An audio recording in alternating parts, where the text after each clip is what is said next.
the humble potato has played a surprisingly pivotal role in history, serving as a dependable food source for millions around the globe.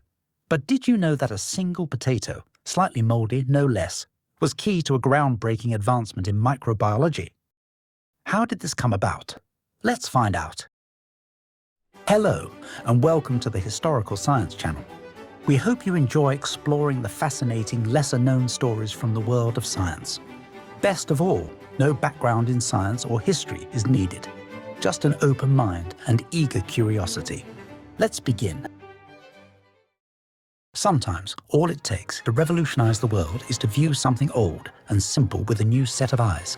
This is what Dr. Robert Koch did one day in the early 1880s when he noticed what had happened to the flat surface of a baked potato he had left in his office.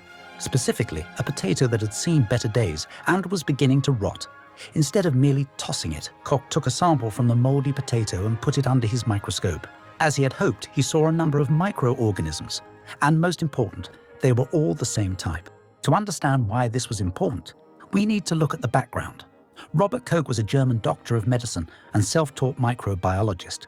Koch was immersed in the groundbreaking study of infectious diseases and is credited with developing amazing methods to advance his field.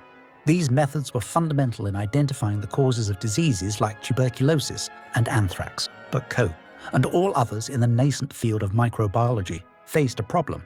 How do you get a single type of bacteria to grow independently from all the others? Until that point, scientists studying bacteria used nutrient broths, often mutton gravy, to cultivate their cultures of microscopic organisms.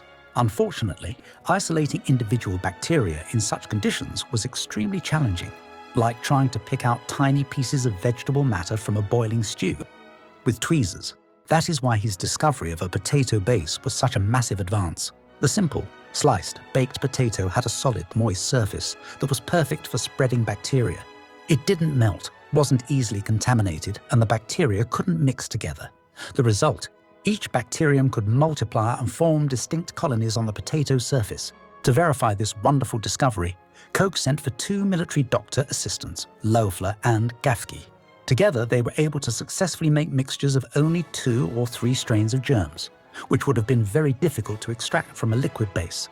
They would swab different microbes on different potatoes, and each could grow into a colony of its own kind. This technique was given the term streaking. No, not that kind of streaking. Its discovery was a revolutionary event in spite of its simplicity. For the first time, scientists actually had a solid surface to cultivate bacterial colonies, allowing them to isolate individual strains. This paved the way for the famous Koch's postulates, a set of rules for proving that a specific microbe is responsible for a specific disease. However, even the mighty potato had its limitations. Potatoes aren't the most nutrient-rich if you're a microbe, and certain bacteria wouldn't grow well on them. That's when one of Koch's colleagues, Walter Hesse, and his wife Fanny suggested using agar, a jelly-like substance derived from seaweed. Agar was a game-changer. It was solid, clear, and could be mixed with nutrients for growing a wide variety of microbes. Ultimately, this development was crucial to the birth of modern microbiology. The ability to grow and study pure bacterial colonies led to discoveries about pathogens that changed medical science. Koch went on to win the Nobel Prize in 1905 for his work on tuberculosis, and microbiology as a field took off, leading to innumerable advances in medicine. Even though the potato was overshadowed by other materials better suited for the work of germ hunting, its place in the history of science was assured. As you can see, sometimes all it takes is a little creativity and a potato to change the course of history. Thanks for watching. If you enjoyed this video, please like, subscribe, comment, and share. It's really appreciated